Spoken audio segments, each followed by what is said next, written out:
네, 오늘 아침 우리 모두 다 함께 누가복음 15장 11절 말씀 보겠습니다. 누가복음 15장 11절 말씀입니다. 우리 함께 읽어보겠습니다. 시작. 또 그분께서 이르시되 어떤 사람에게 두 아들이 있었는데. 네, 우리가 잘 알고 있는 탕자의 이야기가 나오는 본문입니다. 성도님들, 이제 내일부터 설 명절이 시작됩니다. 아니, 사실 이번에 주말이 앞에 껴져 있어가지고 우리가 좀 더 오랫동안 이 공휴일들을 즐길 수 있게 되었어요. 그런데 그 말은 즉 우리가 오랜만에 만난 가족들을 좀 더 여유롭게 만나고 대화를 할 수 있는 시간이 생겼다는 겁니다. 성도님들, 오랜만에 우리 친척들 혹은 가족들 만나면은 어떠신가요? 많이 반가우실 겁니다. 그런데 때로는 말을 하긴 어렵지만 또 상대방에 따라서 조금은 마음이 불편한 분들도 계실 거예요. 우리가 만나게 될 분들 중에서는 오랫동안 방황하신 분들이 계실 수 있습니다. 최근에 사고를 쳤거나 나쁜 길로 들어섰거나 아니면 아직은 철이 안 든 조카가 있거나 그럴 수가 있습니다. 우리가 그런 분들을 보면은 이런 걱정이 생기기 쉽죠. 언제쯤이면은 저분이 올바른 길로 돌아설까라고 하면서 말이죠. 또 우리가 만나게 될 분들 중에서는 겉으로는 멀쩡하신 분들이 계세요. 겉으로 보았을 때는 직장도 잘 다니고 결혼도 잘했고 큰 병 없이 건강하게 잘 지내는 것처럼 보이는 분들도 계십니다.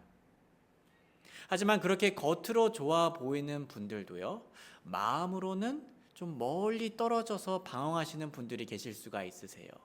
예를 들면은 가족으로부터 마음이 멀리 떨어져 있으신 분들도 계실 겁니다. 가족을 향해서 질투라든가 분노라든가 시기라든가 그러한 마음으로 인해서 가족들과 멀리 떨어져 계신 분들이 계실 거예요. 우리가 그런 분들을 보면요, 이런 걱정이 또 생깁니다. 언제쯤이면은 저 가족과 우리의 마음이 가까워질 수 있을까? 또 우리가 내면적으로요, 하나님으로부터도 마음이 멀리 떨어져 있을 수가 있죠. 그분이 복음을 잘 몰라서 하나님과 떨어져 있는 상태일 수 있고요. 아니면 복음을 알매도 불구하고 복음대로 살지 않아서 하나님과 멀리 떨어져 있는 분들도 계실 겁니다. 그러면 우리는 또 비슷한 걱정이 생깁니다. 저분은 언제쯤이면은 정말 하나님 안에서 좋은 올바른 그리스도인의 생활을 살아갈까라는 염려가 생길 수가 있습니다. 형제자매님들, 이번 설 명절에 이렇게 겉과 속으로 방황하는 분들을 우리가 만날 텐데요. 우리는 그분들을 위해서 무엇을 할 수 있을까요? 예수님이라면 이런 고민을 하는 우리에게 어떤 조언을 주실까요? 저는 사랑이라고 생각을 합니다. 마가복음 12장 30절에서 31절, 너는 내 마음을 다하고 내 혼을 다하며 내 생각을 다하고 내 힘을 다하여 주 내 하나님을 사랑하라. 이것이 첫째가는 명령이니라. 둘째 명령도 그와 같은 것으로 곧 이것이니 너는 내 이웃을 너 자신과 같이 사랑하라 하신 것이라. 이것들보다 더 큰 다른 명령이 없느니라 하시더라. 그리고 요한복음 13장 35절은 우리 함께 읽어보겠습니다. 시작. 만일 너희가 서로에게 사랑이 있으면 이로써 모든 사람이 너희가 내 제자인 것을 알리라 하시더라. 성도님들, 설 명절이 다가오는 시기에 우리 통장이 넉넉지 않으면 우리 마음이 어떤가요? 가족들을 만나기가 조금은 부담스러울 수가 있습니다. 우리가 좀 무리를 해서 용돈을 조카들에게 주거나 아니면 무리를 해서 비싼 선물을 하면요, 내 체면을 위해서 그렇게 하면요, 그건 또 그것대로 스트레스가 되죠. 이와 비슷하게 사랑도 그와 같습니다. 설 명절에 가족들에게 사랑을 주려 할 때 우리 마음에 사랑이 없으면요, 가족들을 만나는 게 부담스러워요. 마음에 여유가 없거든요. 체면을 위해서 억지로 웃어주고 친절을 베풀면 물론 그래야 하지만 없는 사랑을 그렇게 끄집어내려고 하면은 그건 그것대로 또 스트레스가 되는 경험을 한 번씩 가져보셨을 겁니다. 그렇다면요, 성도님들, 우리는 먼저 사랑으로 든든히 채워줘야겠다라는 생각을 가질 수가 있어요. 그래야 예수님의 가르침대로 우리는 진실되게 사람들에게, 우리 가족들에게 사랑을 보여줄 수가 있습니다. 그렇다면 성도님들, 우리가 사랑으로 채워지기 위해서는 어떻게 해야 할까요? 더 근본적인 질문이죠. 우리가 사랑으로 채워져야 한다는 건 알겠는데, 그렇다면 어떻게 우리가 사랑으로 채워질 수 있을까요? 우리는 그 방법을 예수님의 말씀에서 알 수가 있는데요. 하루는 바리새인 시몬이 예수님을 식사 자리에 초대를 했습니다. 그런데 그 식사 자리에 예수님께서 상에 앉으셨는데 그 지역에서 죄인이라고 알려진 한 여인이 예수님께로 다가왔습니다. 그리고 이 여인은 그 값비싼 향유 5컵을 예수님의 발에 부으며 머리카락과 눈물로 예수님의 발을 씻겼습니다. 그 여인을 향해 예수님께서는 이렇게 말씀을 하셨는데요. 누가복음 7장 47절, 그런즉 내가 네게 이르노니 그녀의 많은 죄들이 용서받았도다. 그로 인해 그녀가 많이 사랑하였느니라. 그러나 적게 용서받은 사람, 바로 그는 적게 사랑하느니라 하니라. 향유 5컵 여인은 자신의 죄가 많음을 깨닫고 회개한 여인이었어요. 그래가지고 자연스럽게 그녀는 많은 죄들이 용서받았다는 것을 알게 되었죠. 많은 죄들을 용서받은 걸 알게 된 그녀는 이제 무엇을 하게 되었습니까? 사랑을 실천하게 되었습니다. 사랑의 능력이 생겼던 거죠. 성도님들, 강조하고 싶네요. 이 여인이 이렇게 사랑을 실천할 수 있었던 첫 단계는 무엇이었죠? 자신의 큰 죄를 깨닫고 그 큰 죄가 용서받았음을 경험했던 겁니다. 그 은혜를 경험했던 거죠. 그래서 우리가 만약에 이번 설 명절에 위선이 아니라 정말 진실된 사랑을 하고 싶습니까? 나의 마음이 사랑을 나눌 수 있을 만큼 넉넉해지고 싶습니까? 몸과 마음이 멀리 방황하고 있는 친척들을 위해 조금이라도 도움이 되고 싶으신가요? 그러길 원하신다면 우리는 가장 먼저 우리의 죄를 크게 깨닫고 은혜로 용서받았다는 사실을 묵상해야 합니다. 오늘 우리는 탕자와 탕자의 형을 통해 우리의 겉과 또 속에 있는 죄를 살펴볼 건데요. 이 형제들의 상태를 제가 미리 알려드리자면요. 예고편처럼요. 탕자는 쓰레기장의 쓰레기였고요. 탕자의 형은 겉은 깨끗하지만 안에는 썩어 들어가는 음식물 쓰레기통과 같았습니다. 우리는 이 두 형제를 통해 우리의 죄가 얼마나 넓고 깊은지를 살펴볼 거예요. 그리고 그 방대한 죄를 용서해 주신 하나님의 사랑을 맛보고자 합니다. 우리 모두 그 사랑으로 채워지며 올 설에 가족들을 많이 사랑할 수 있기를 주님의 이름으로 소원합니다. 먼저 아버지를 떠났던 작은 아들에 대해서 생각을 해보죠. 누가복음 15장 12절, 그 중에 작은 아들이 자기 아버지에게 이르되 아버지, 내게 돌아올 몫의 재산을 내게 주소서 하더라. 이에 아버지가 자기 살림을 그들에게 나눠주더라. 작은 아들의 요청으로요, 아버지는 작은 아들에게 상속 재산을 일찍 주었습니다. 여기서 우리는 아버지가 순순히 자신의 재산을 넘겨주는 모습을 보는데요. 그런데 이 모습을 보면서 자칫 잘못하면 착각을 할 수 있다는 거죠. 아니, 이렇게 상속 재산을 미리 나누어 주는 게 그 당시에 뭐 평범한 일이었나? 라는 생각이 들 수가 있습니다. 그런데요, 사실 성도님들, 그 반대였어요. 고대에는 아버지에게 상속 재산을 일찍 요구하는 전례가 없었어요. 그래서 사실 이건 아버지 빨리 돌아가시면 좋겠어요 라는 표현과 크게 다르지 않았습니다. 성도님들, 우리 상상해 보죠. 이번에 가족들 만나실 텐데요. 우리 가족들 중 누군가가 아버지를 향해 아버지 빨리 돌아가셔서 빨리 아버지의 아파트나 저에게 주시면 좋겠어요. 자, 만약에 아버지가 이 말을 들으면 어떻게 반응할까요? 화를 내겠죠. 화를 낼 겁니다. 아, 그래 아들아, 내가 진작에 너를 호적에서 파내야 됐었는데 라고 한다거나, 내가 죽게 되더라도 너는 쌀 한 톨도 기대하지 말아라 라고 말하지 않겠습니까? 오늘날에도 이렇게 아버지의 죽음을 바란다는 것은 큰 무례였는데, 예수님 시대에는 어땠을까요? 더 큰 무례였어요. 오늘날 우리나라에서는 아버지의 역할이 많이 존중받는 문화입니다. 그런데 유대 문화에서는 아버지의 역할이 훨씬 더 크게 존중받는 문화였어요. 그리고 이런 불효는 악한 것으로 여겨져 가지고요, 공적인 처벌까지 가능했었습니다. 신명기에 그 말씀이 나오는데요, 만일 어떤 사람에게 고집이 세고 반항하는 아들이 있어서 자기 아버지의 음성이나 어머니의 음성에 순종하지 아니하고 부모가 징계를 주어도 그들에게 귀를 기울이지 아니하면, 그때 그의 아버지와 그의 어머니가 그를 잡아들이고 자기 도시의 성문에 이르러 그의 도시의 장로들에게 나아가서 그들이 그의 도시의 장로들에게 이르기를, 우리의 이 아들은 고집이 세고 반항하며 우리의 음성에 순종하지 아니하려 하고 음식을 탐하는 자며 술꾼이라 할 것이니라. 그리하면 그의 도시의 모든 사람들이 그를 돌로 쳐서 죽일지니, 그렇게 하여 너는 너희 가운데서 악을 제거할지니라. 그리하면 온 이스라엘이 듣고 두려워하리라. 이런 배경이었습니다. 돌로 쳐 맞을 수 있는 배경이었어요. 그런데 이런 배경에도 불구하고 아버지는 작은 아들을 처벌하지 않았을 뿐만 아니라 유산을 작은 아들의 말대로 미리 나누어 주었어요. 이때 아버지를 본 사람들이 있다면 아마 이렇게 얘기를 했을 것 같아요. 아이가 문제인 줄 알았더니만 아버지가 문제였구만.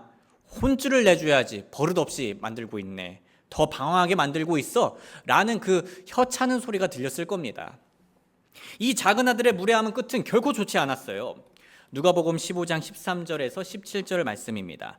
그 후에 며칠이 안 되어 작은 아들이 재산을 전부 모아서 먼 나라로 스스로 여행을 갔고 거기서 방탕한 생활로 자기 재산을 허비하더라. 그리고 그가 다 탕진한 후에 그 땅에 큰 기근이 일어나니 그가 궁핍해지기 시작하더라. 이에 그가 가서 그 나라의 한 국민에게 연합하니 그 사람이 그를 자기의 들로 보내어 돼지를 치게 하더라. 이에 그가 돼지들이 먹는 곡식 껍질로 자기 배를 채우고자 하나 아무도 그에게 주지 아니하더라. 그제야 그가 정신을 차리고 그러되, 내 아버지께는 빵이 풍족하여 나누어 줄 품꾼이 얼마나 많은가. 그런데 나는 굶어 죽는구나. 참고로 성도님들, 이 비유를 듣고 있는 사람들 중에서는 바리새인들이 있었습니다. 당시 도덕을 중요하게 여겼던 바리새인들은요, 재산을 낭비하는 걸 악한 것으로 여겼었어요. 자기가 잘 벌어서 그 돈을 낭비한 게 아니라 다른 사람의 돈을 낭비하는 것을 악하게 여겼습니다. 그래서 작은 아들의 이야기를 들었을 때 주변 사람들은 저 악한 죄인이라고 생각할 수 있었어요. 다행히도 작은 아들도 자신의 잘못을 깨닫게 됩니다. 누가복음 15장 18절에서 19절, 내가 일어나 내 아버지께 가서 그분께 이르기를, 아버지여, 내가 하늘을 거슬러 아버지 앞에 죄를 지었사오니 더 이상 아버지의 아들이라 불릴 자격이 없나이다. 나를 아버지의 품꾼 중에 하나로 삼아 주소서 하리라 하더라. 성도님들, 사람들은 이 작은 아들을 보며 손가락질할 겁니다. 그리고 불효 막대한 사람이다 라고 비난할 거고요. 아버지의 재산을 탕진한 악한 죄인이다 라고 정죄할 겁니다. 심지어 아들도 그래, 난 그런 사람이야, 난 진짜 쓰레기야 라고 인정을 했어요. 그런데 아버지의 반응은 어땠나요? 아버지는 그렇게 반응하지 않았습니다. 누가복음 15장 20절에서 24절, 그리고는 그가 일어나서 자기 아버지께로 돌아가더라.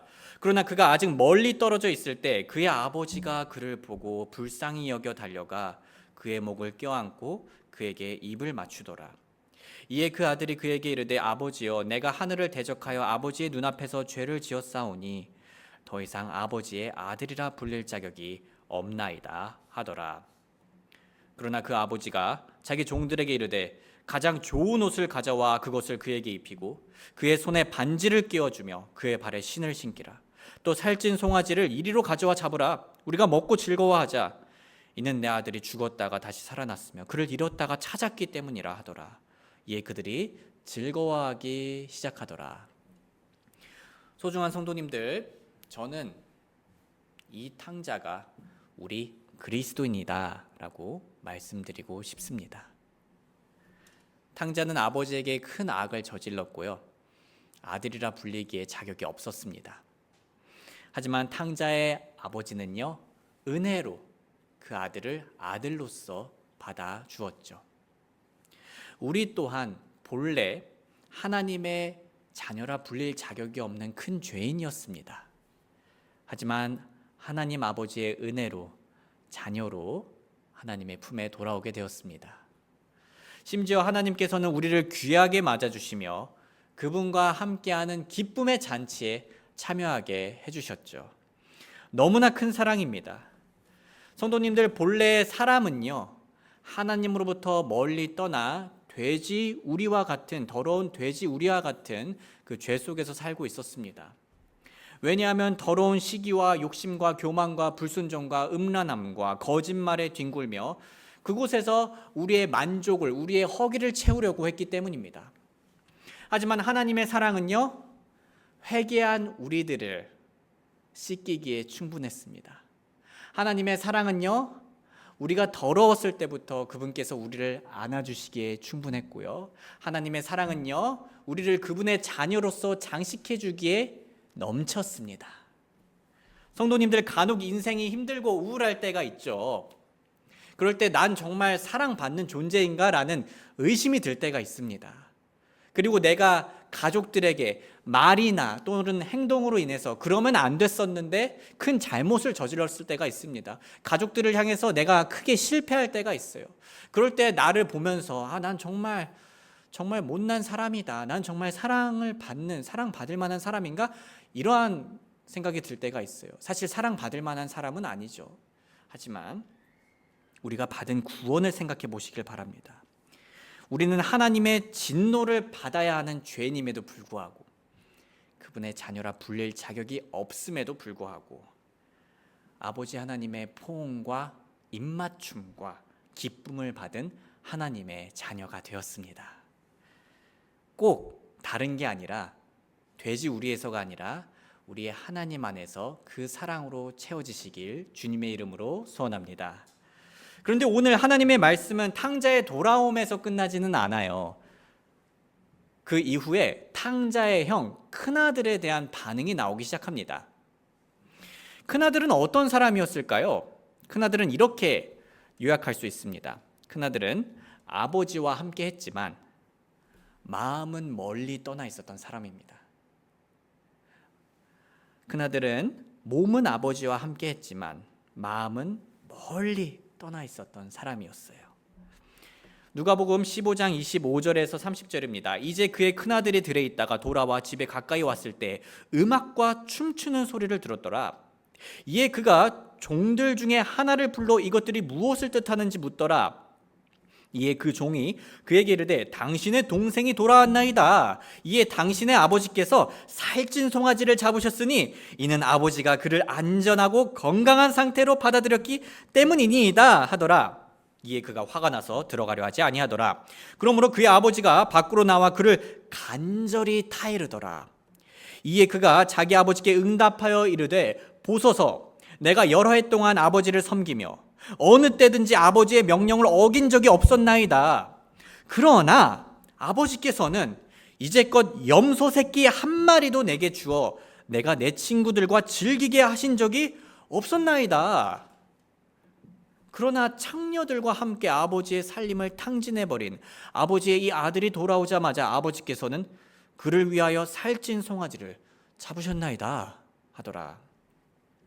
성도님들, 큰아들은 아버지가 연 잔치에 오기를 거부했고요. 우리가 이 대화를 자세히 보면요, 이 아버지를 향한 적절한 칭호도 사용을 하지 않고 있습니다. 이건 당시 문화에 따라 아버지의 존엄성에 대한 심각한 모욕이기도 했는데요. 이 정도면요, 작은 아들의 경우였던 것처럼 처벌을 받을 수 있었어요.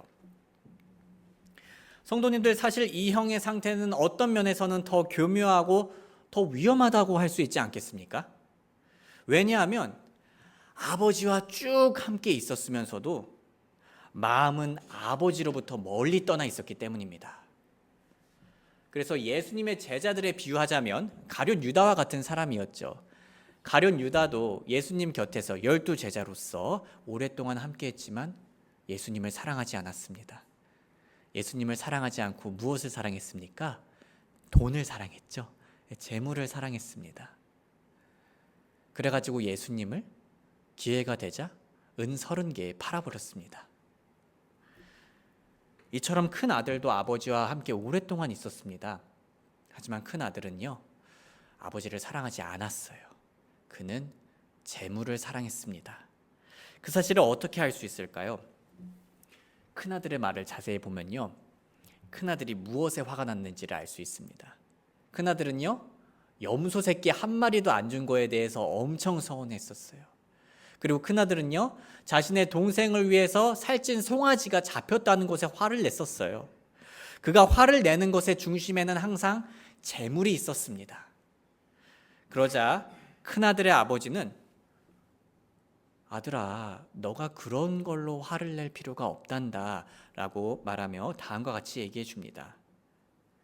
누가복음 15장 31절, 이에 아버지가 그에게 이르기를, 아들아, 너는 항상 나와 함께 있고 내가 가진 모든 것은 내 것이니라. 소중한 성도님들, 우리가 처음에 보았을 때는 이 큰아들과 작은아들이 너무 다르게 보일 수 있어요. 하지만 우리가 조금 더 깊게 들어가면 큰아들과 작은아들 둘 다 똑같습니다. 둘 다 재물을 원했고요, 둘 다 아버지를 사랑하지 않았어요. 팀 켈러님은 이것에 대해서 이렇게 잘 설명해 주시는데요, 두 형제의 마음은 똑같았다. 둘 다 아버지의 권위를 못마땅해 하며 거기서 벗어나려 했다. 둘 다 아버지를 좌지우지할 수 있는 위치에 서려 했다. 다시 말해서 두 아들 모두 반항했다. 방법상 하나는 아주 못되게 굴었고 또 하나는 지극히 착했을 뿐이다. 둘 다 아버지의 마음을 멀리 떠나 잃어버린 아들이었다. 예수님이 무엇을 가르치고 계신지 이제 알겠는가? 두 아들 중 누구도 아버지를 사랑하지 않았다. 둘 다 아버지를 이용해 이기적인 목표를 이루려 했을 뿐이지 아버지를 사랑해서 즐거워하고 아버지를 위해 섬긴 게 아니다. 하나님께 반항해 그분과 멀어지는 길이 이 두 가지라는 뜻이다. 하나는 그분의 규율을 어기는 것이고 또 하나는 모든 규율을 열심히 지키는 것이다. 자기가 원하는 것을 얻으려고요. 성도님들, 평소 큰아들은 착했습니다. 하지만 착했던 이유는요, 아버지에게 재물을 얻기 위함이었죠. 그래가지고 자신의 우상이 위협받는 것 같자 진짜 본성을 폭발적으로 드러낸 겁니다. 그래서 이번에 아버지는 큰아들의 마음속 깊은 곳에서 웅크리고 있다가 튀어나온 우상과 반항을 목격하게 된 것이죠. 하지만 아버지는 어떻게 반응했습니까? 이번에도 은혜로 반응하셨습니다. 잘 타이르고 기쁨의 잔치에 참여하게 하려는 기회를 주었죠. 누가복음 15장 32절, 우리가 즐거워하고 기뻐하는 것이 마땅하니 이는 이 내 동생이 죽었다가 다시 살아났고 그를 잃어버렸다가 다시 찾았기 때문이라 하더라.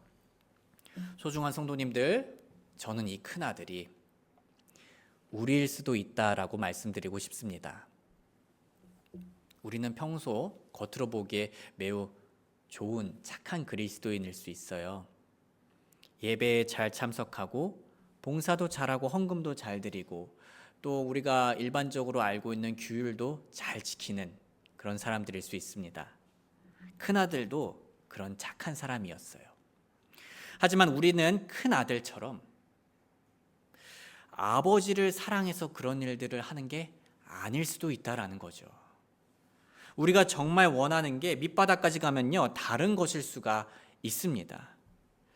신앙생활 중에 우리가 갈망하는 건 사람들의 인정, 자기 만족, 우월감이 될 수 있습니다. 아니면은 내 가족들에게 혹은 내가 알고 있는 지인들에게 눈총을 받기가 싫어가지고 신앙생활을 하는 걸 수도 있어요. 또는 번영 신학에 물든 분들은 재물과 같은 복이라든가 아니면 자기가 원하는 특정한 어떠한 소원 성취를 위해서 신앙생활을 철저하게 하려는 분들이 계실 수 있습니다. 이처럼 하나님이 아닌 다른 것들을 사랑하면요, 큰아들처럼 언젠가는 결국 드러나게 되어 있어요. 우리의 인생이 뜻대로 안 될 때 불평, 불만으로 그게 드러날 수도 있고요. 특히 우리의 우상이 위협받는 것 같으면 조용했던 화산이 갑자기 폭발하는 것처럼 분노를 터뜨릴 수 있습니다. 하나님 그래도 그건 아니죠. 나하고 상의를 좀 했어야죠. 라고 하면서 말이죠. 그런데요, 소중한 성도님들, 이거는요, 하나님께 큰 잘못입니다. 혹시 그런 경험 해보셨나요? 누군가 나를 좋아하는 줄 알았는데 착각이었어요. 나를 이용한 거였어요. 나를 계단 삼아 가지고요, 그냥 자기가 올라가고 싶은 곳에 올라가고 싶었던 겁니다. 학교에서 그렇게 친절했던 나의 조언은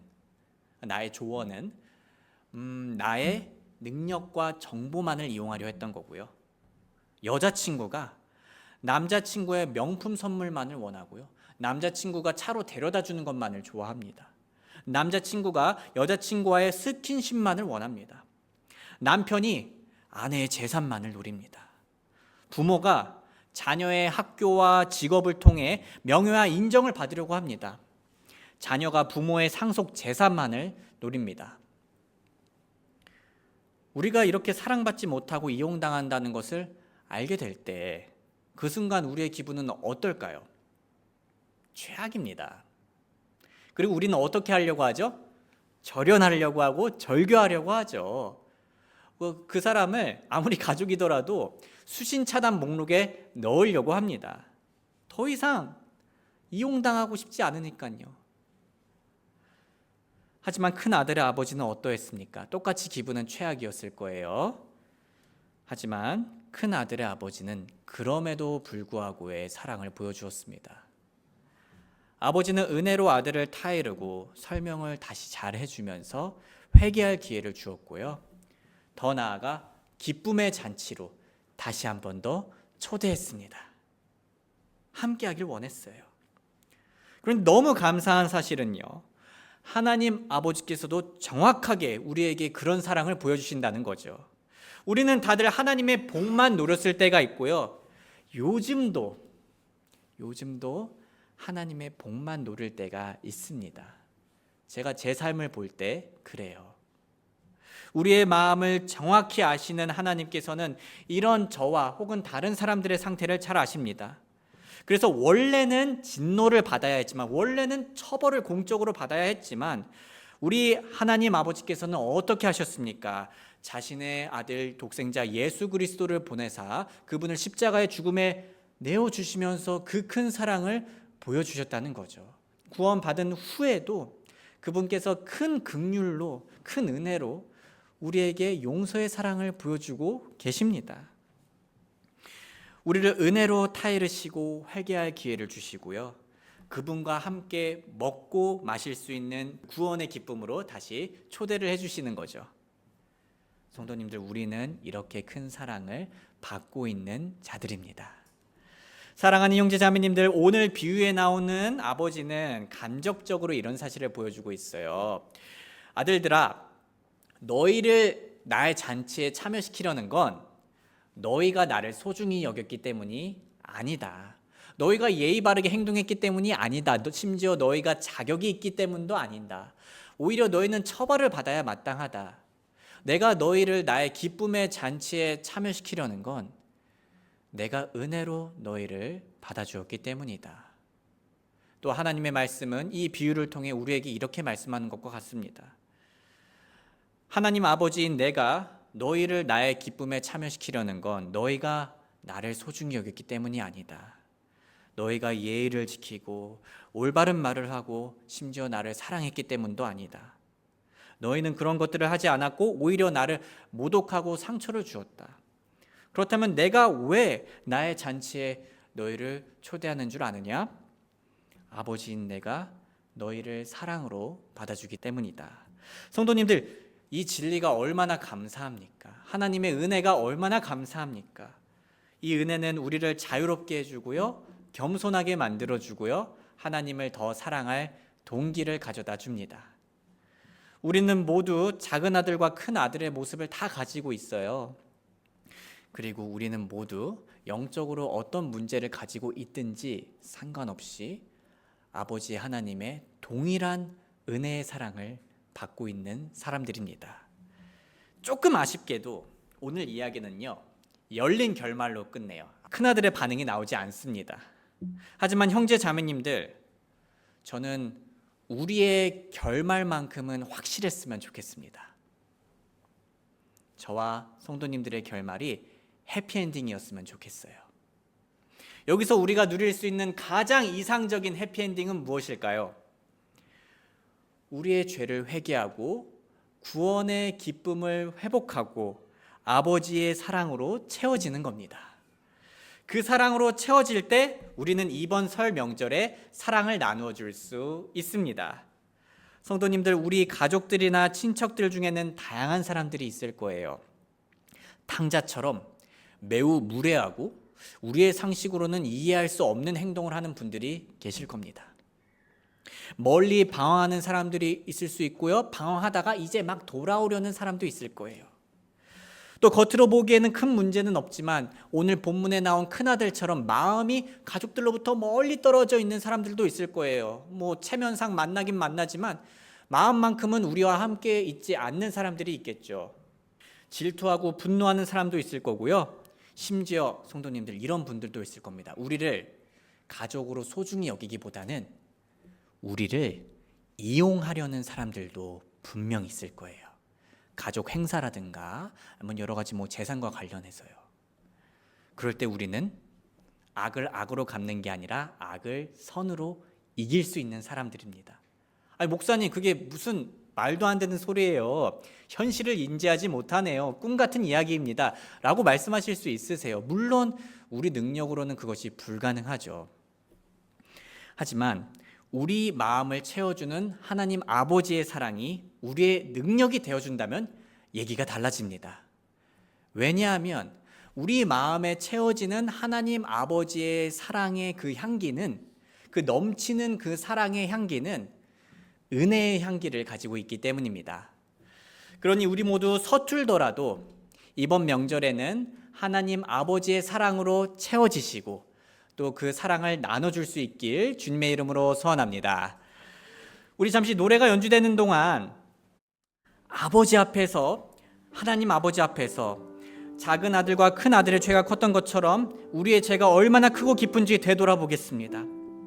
이걸 먼저 크고 깊게 깨닫는 시간을 가질수록, 우리의 영적인 상태를 CT처럼 점검할수록, 철저하게 점검할수록 우리가 누릴 수 있는 하나님의 사랑이 커집니다. 그리고 회개하며 우리를 용서해 주시는 하나님의 큰 사랑으로 채워지게 해달라고 기도하기를 원합니다. 더 나아가 이번 주에 내일 만날 가족들에게 하나님의 사랑을 실천하게 해달라고 기도하는 시간 가지겠습니다.